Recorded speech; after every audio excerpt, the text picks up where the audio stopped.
परम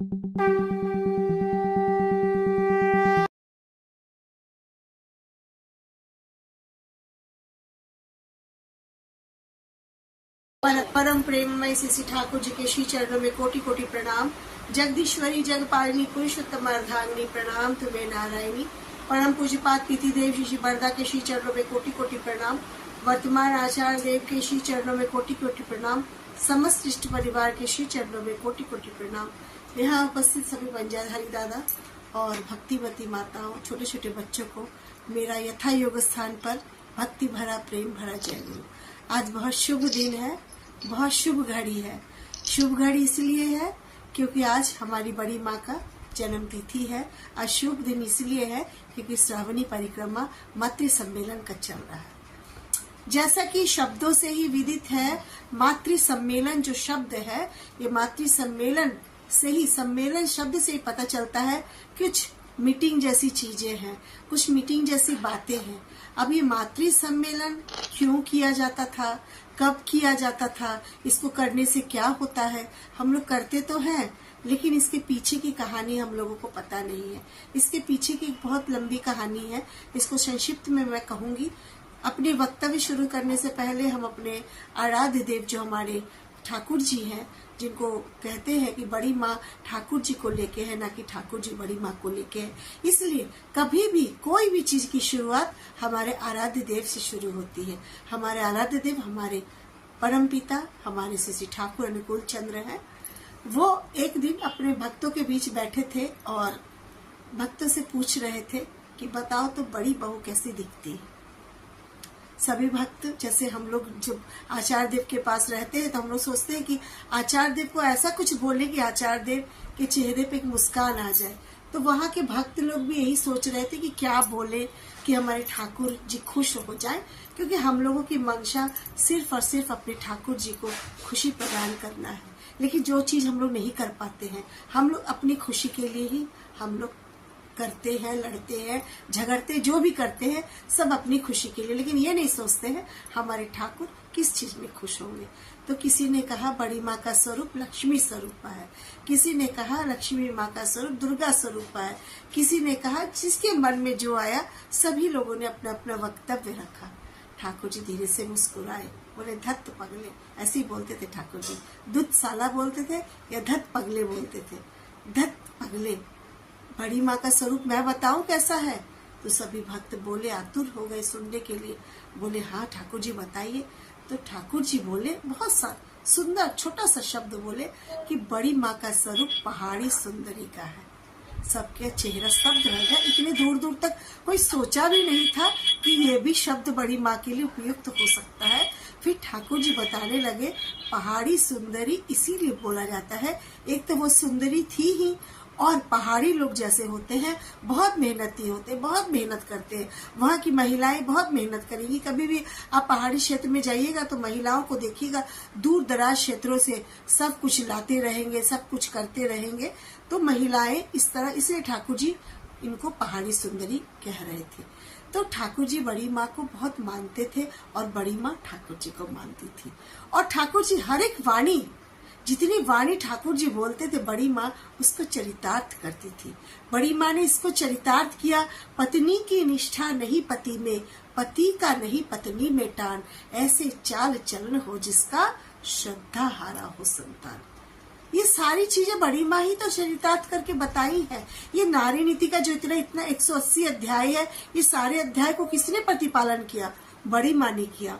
और हम लोगों को ठाकुर हमारे समक्ष इतनी सुंदर एक पुस्तक हमारे समक्ष प्रस्तुत करके गए, जिसको हम लोग पढ़ के, इसको समझ के, हम लोग अपने जीवन में चरितार्थ करके हम नारी अपना जीवन, अपने आने वाले बच्चों का जीवन सुंदर कर सकते हैं।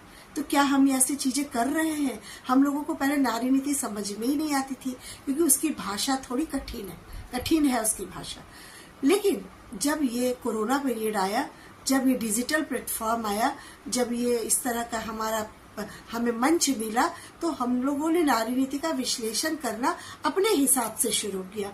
हिसाब से करते करते करते करते बहुत हद तक हम लोग उसके मीनिंग के समकक्ष पहुंच ही चुके हैं और सब लोग धीरे धीरे समझने की कोशिश कर रहे हैं। और नारी नीति जो अभी तक हम लोग अभी तक पुस्तक बनकर पुस्तक बने थे, उसके एसेंस और सार को समझने की कोशिश नहीं कर रहे थे। मज्जागत करने की तो दूर की बात है। लेकिन आज के समय में कोरोना पीरियड की देन है कि आज के समय में ऐसा प्लेटफॉर्म हमें मिला जिसके माध्यम से हम भी आपके समक्ष घर बैठे ही बातें कर रहे हैं।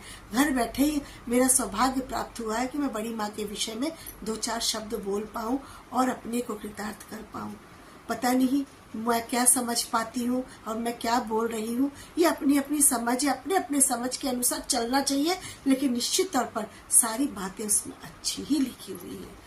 तो बड़ी माँ हमारी, ठाकुर जी जो बड़ी माँ को लेके एक एक शब्द, एक एक वाणी देते थे, ठाकुर जी ने बड़ी माँ को ही लेकर एक वाणी दी थी जो बड़ी माँ चरितार्थ करती थी। बातें करना गुड़ के जैसा, रहे देह लिपटाए, बड़ी होने पर भी मीठी बातें उल्टी दिशा में धाए। बड़ी माँ मधुर वाणी की क्या कहते खान थी, वो बहुत मधुर बोलती थी।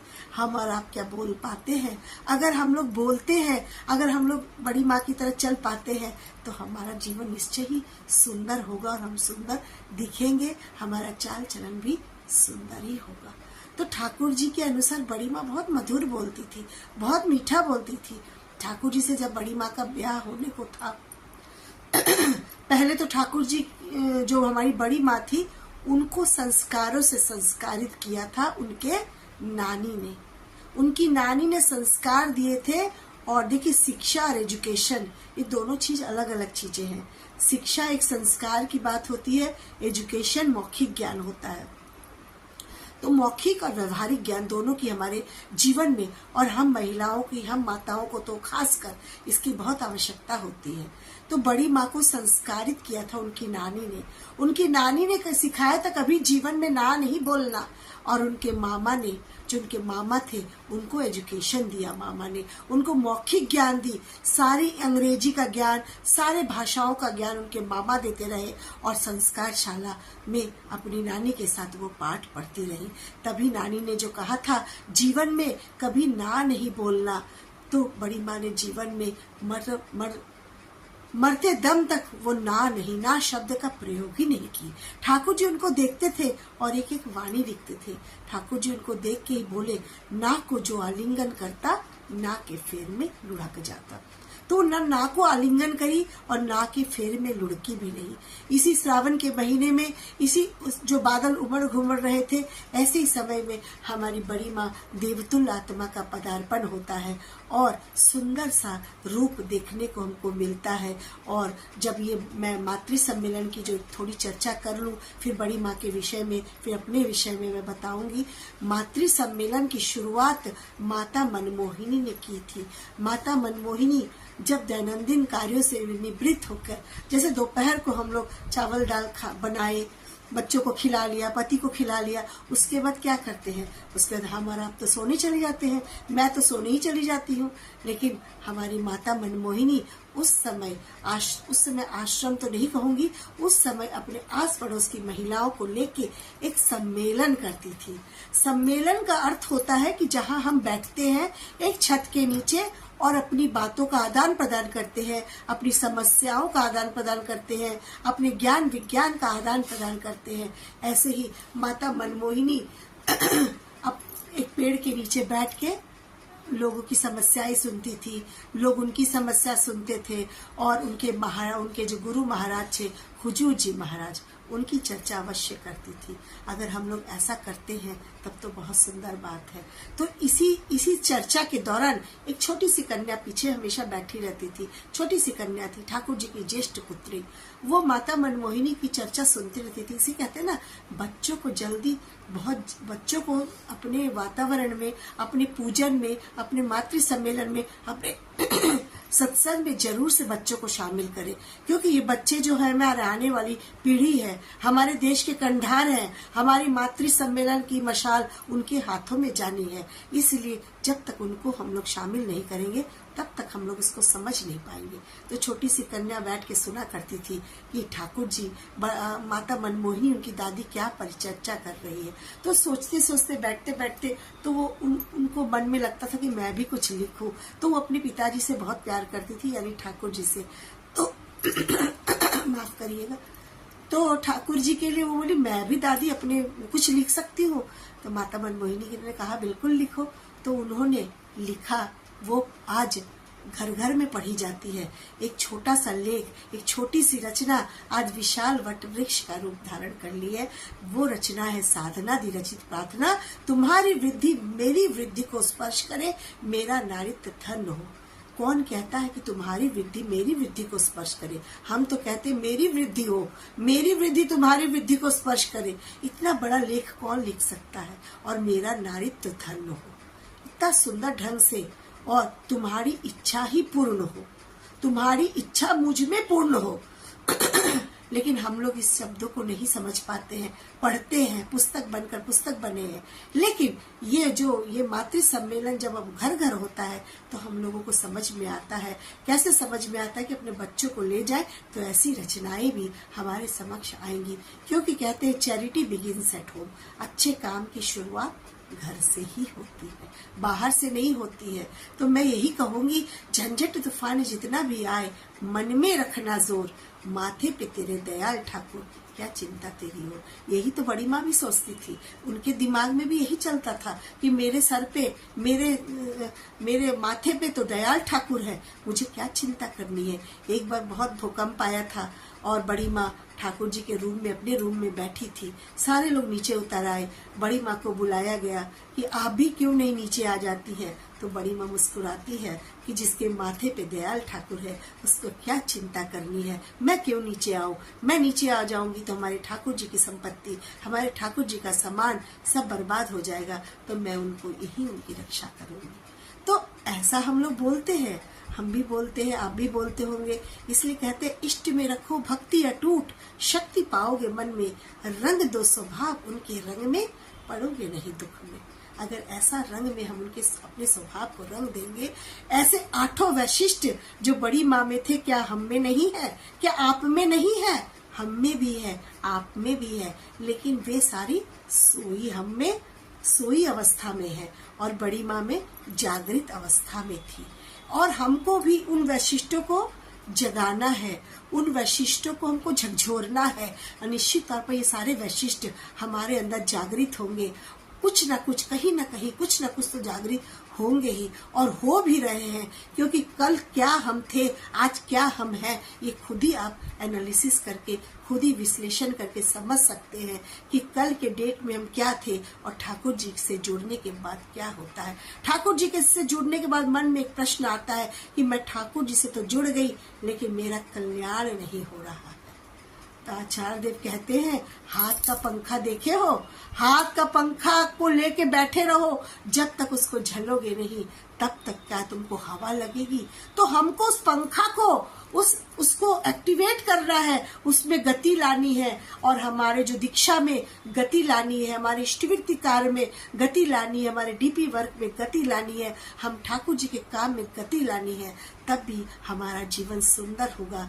और ठाकुर जी ने इतनी बड़ी बात कह दी है, नारी ही जाति की जननी है। इससे सर्वोच्च मुझे तो नहीं लगता है कि कोई बात हो सकती है। इतनी बड़ी बात कौन कह सकता है कि नारी ही जाति की जननी है। इसके आगे और नारी का कोई स्थान ही नहीं हो सकता है। तो हमको इतना स्थान दिया है, तो हम ही नारी जो ऐसे हैं, एक बच्चे को राम और रावण का दर्जा, हमारे बच्चे को राम और रावण बनाने का श्रेय हम ही को जाता है। क्योंकि हम ही ऐसी माँ है, हम ही ऐसे, इतनी शक्ति है हमारे में कि हम बच्चे को चाहे तो रावण बना दे, चाहे तो राम बना दे। क्योंकि बच्चा कच्ची मिट्टी का रहता है, उसको हम लोग जो आकार देंगे वही होगा। जाहिर सी बात है सभी माँ लोग बच्चों को राम ही बनाना चाहेगी, लेकिन जाने अनजाने संस्कारों के चलते कहीं न कहीं हम भटक जाते हैं और हमारे बच्चे उसमें ऐसी चीजों का बीजारोपण हो जाता है जिससे बाद में, बहुत बाद में जाके उसको हमको पता चलता है, तब जाके उस समय की बात याद आती है कि नहीं नहीं, इसमें गलत बीजारोपण हुआ है, इसमें बच्चे की गलती नहीं है, इसमें हमारी ही गलती है। तो बड़ी माँ ऐसे ही उन्होंने अपने जीवन में जो संस्कार लेके अपने विशालकाय यूनिवर्सिटी में आई थी। ठाकुर जी कहते हैं ना कि चाहे तुम दिल्ली यूनिवर्सिटी पास हो जाओ, चाहे कहीं भी पास हो जाओ, कैम्ब्रिज पास हो जाओ, लेकिन जब तक अपने ससुराल में पास नहीं होंगे विशाल यूनिवर्सिटी में, मुझे नहीं लगता है कि बहुत कम लोग इसमें पास हो पाते हैं। 80-90 वर्ष की अवस्था तक हम परीक्षा ही देते रहते हैं और हम पास नहीं हो पाते हैं। इतनी कठिन यूनिवर्सिटी ही है ये, जिसमें पास होना बहुत कठिन तो नहीं कहूंगी, असंभव तो नहीं कहूंगी, लेकिन कठिन जरूर है। बहुत नाप तोल के, बहुत चीजें करने के बाद भी इस यूनिवर्सिटी में हम लोग जद्दोजहद में लगे रहते हैं। लेकिन इस विशालकाय यूनिवर्सिटी में जब उनकी नानी ने शिक्षा दिया था, कभी नहीं कहना मैं ये चीज नहीं कर पाऊंगी, कभी नहीं कहना मैं ये चीज नहीं जानती हूँ, कभी नहीं कहना ये चीजें हमारे घर में नहीं आई है। कोई मेहमान भी आए, हम लोग जैसे दूर किचन से कह देते नहीं नहीं ये चीज तो हमारे घर नहीं है, पति कहते हैं ये चीज बनाओगी, तो कभी कभी हम लोग कह देते हैं कौन बनाएगा, कह देते हैं कि चीजें नहीं है। लेकिन ठाकुर जी कहते हैं, उनकी नानी ने उनको समझाया था बड़ी माँ को, अगर इन तीनों चीजों को तुम अपने वश में कर लेती हो तो सारे देवता तुम्हारे आगे नतमस्तक हो जाएंगे, नत जानू हो जाएंगे। ससंभ्रम भक्ति गद गद कंठ से माँ मेरी जननी मेरी कहते हुए मुग्ध होंगे, बुद्ध होंगे, तृप्त होंगे, कृतार्थ होंगे। तभी तो तुम कन्या कहलाओगी, तभी तो तुम सती कहलाओगी। इसको कुछ करने की जरूरत नहीं है। ठाकुर जी सारी बातें हमको बोल के गए हैं, बस हमें इसको अपने जीवन शैली में ढालना है। करत करत अभ्यास के जड़मती होत सुजान। ऐसे ही जब संस्कार से संस्कारित होके जब ये छोटी सी कन्या जब अपने ससुराल पहुंचती है तो एक पालकी में बैठी है और बिल्कुल रेड बॉर्डर की वाइट साड़ी पहनी है और पैरों में, छोटे छोटे पैरों में महावर लगी है और और चारों तरफ स्वर्णिम आभा बिखेर रही है। उनका जो शरीर का जो उनका देह वर्ण था इतना चमकीला था, सोने की तरह था। तो जब वो शादी होके 12 वर्ष की अवस्था में धीरे से पालकी से जब पैर निकालती है, छोटे छोटे आलता रंजित पैर, छोटी छोटी हाथें, छोटा छोटा अपना शरीर लेके जब बाहर निकलती है तो एक दिव्य आभा फैल जाती है। पूरा उनका जो ससुराल है पूरा स्वर्णिम आभा बिखेरता है और छोटी सी कन्या छोटी छोटी पैरों में महावर लगा के जब ससुराल की दहलीज के में कदम रखती है तो ठाकुर अनुकूल दूर से ही उनको देख रहे हैं। किसको नहीं अपनी परिणीता के प्रति प्यार रहेगा, किसको अपनी ब्याहता के प्रति प्यार नहीं रहेगा, सबको रहता है। ठाकुर जी भी हमारे आपके जैसे ही थे, उनके मन में भी एक जो खुशी की लहर उनके मन में भी थी। जब वो धीरे से जब अंदर जाती है तो अनुकूल कोने में खड़े होकर देखते हैं, मंद मंद मुस्कुराते हैं। इतना बोल रही हूँ मैं, मेरा सारा ये रोआ रोआ जैसे मैं उस समय में चली गई हूँ और लग रहा है कि मैं सामने बड़ी माँ को पालकी से उतरते देख रही हूँ। जब वो दहलीज पे कदम रखती है तो सारी आश्रमवासी शब्द ध्वनि से उनका स्वागत करते हैं। छोटी सी कन्या जिसने कभी ना बोलना नहीं सीखा था, जिन्होंने कुछ सीखा ही नहीं था, बस नानी के बातों को लेके वो पहुंची थी। और कर्ता माँ तो हर जगह होती है, कर्ता माँ के रूप में एक न एक घर में ऐसा लोग होते ही हैं। तो लेकिन तब भी ठाकुर जी कहते थे कर्ता माँ की वजह से बड़ी माँ बन पाई है। कर्ता माँ हमेशा उनको दुत्कारती, उल्लाहना देती और किचन में ही खड़ा रखती थी हमेशा। लेकिन ठाकुर अनुकूल तो मिल नहीं पाते थे। जब किचन में न परिणीता रहेगी, नवव्यवता रहेगी तो कहाँ से कोई मिल पाएगा। लेकिन उनके मन में इतनी इच्छा व्याग्र थी, इतनी इच्छा होती थी कि वो चले जाते थे बार बार। दादी से कहते थे दादी थोड़ा नमक दे दो, थोड़ा चीनी दे दो, इसमें वो कम है। और उसकी जो कर्ता माँ है वो उनके रोम रोम से वाकिफ थी। वो कहती थी इसको न नमक की जरूरत है न चीनी की जरूरत है, ये बस उसको देखने आता है, ईशोटशी को देखने आता है और उसी को देखने के चक्कर में किचन का चक्कर लगाता है। कितनी सुंदर समय रहा होगा, कितनी सुंदर बातों से ही ऐसा लग रहा है कि उस समय में हम लोग पहुंच गए। तो ठाकुर जी झांकते और बड़ी माँ अंदर ही अंदर, उनको कुछ समझ में नहीं आता, उनको पता ही नहीं था कि शादी क्या होती है। 12 वर्ष की अवस्था में लड़कियों को क्या पता रहेगा। आजकल के बच्चे बहुत समझदार हैं, होशियार हैं, लेकिन उस समय उनको ये सारी चीजें पता नहीं थी। तो इसी तरह बड़ी माँ ठाकुर उन्हें अपनी ददिया सास, अपनी जो सास है माता मनमोहिनी के साथ धीरे धीरे धीरे धीरे पलती रही, बड़ी होती रही और ठाकुर जी के साथ कदम से कदम मिला के चलती रही। एक एक चीज का ध्यान रखती थी। ना नहीं सीखा था उन्होंने। जब उनके देवर ने कहा कि तुम भाभी तुम सूजी का हलवा जानती हो, उन्होंने बहुत तेज से कहा कि सूजी का हलवा तो मैं बहुत अच्छा बना दूंगी, हाँ बोल के।